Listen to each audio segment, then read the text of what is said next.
L'avant-match de Lille-Montpellier, le Stade de Reims met fin à sa collaboration avec David Guillon et le récap des quarts de finale de la Ligue Europa. L'essentiel de l'actualité est dans le journal de Made in Foot.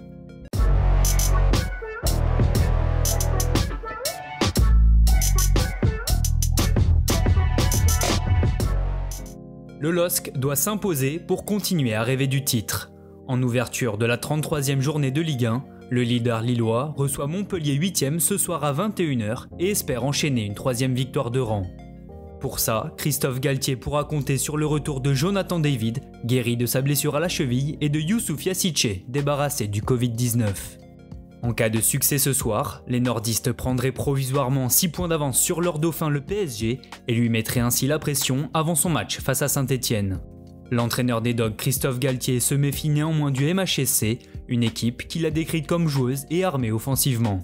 Face au Delors, Laborde et Savanier, qui restent sur une série de 11 matchs sans défaite en championnat, Lille devrait aligner sa solide charnière Fonte-Botman et pourra aussi compter sur un Mike Maignan en pleine forme.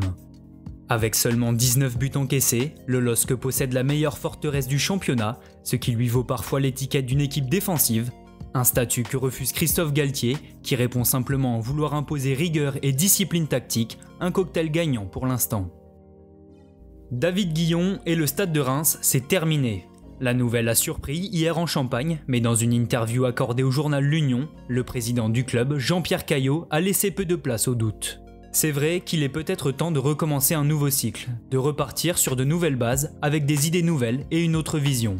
Après cette déclaration, Caillot a même confirmé être entré en discussion avec l'ancien entraîneur de Saint-Etienne Oscar Garcia. Actuellement sans club depuis son départ du Celta Vigo, le technicien espagnol de 47 ans est le principal prétendant à la succession de David Guillon.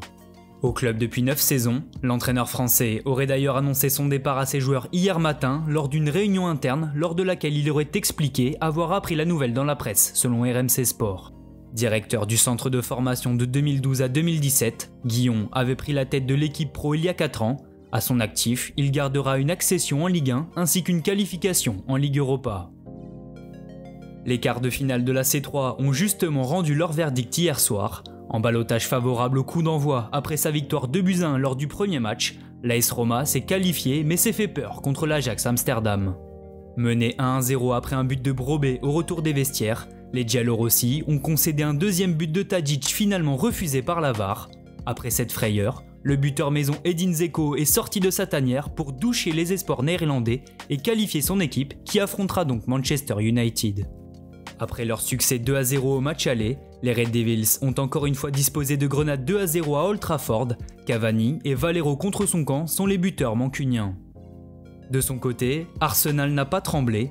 Tenu en échec un but partout par le Slavia Prague jeudi dernier, les Gunners ont très vite plié le match d'hier en menant 3-0 après 23 minutes de jeu suite à des buts de Pepe, Lacazette et Saka. L'attaquant français s'est même offert un doublé en fin de match.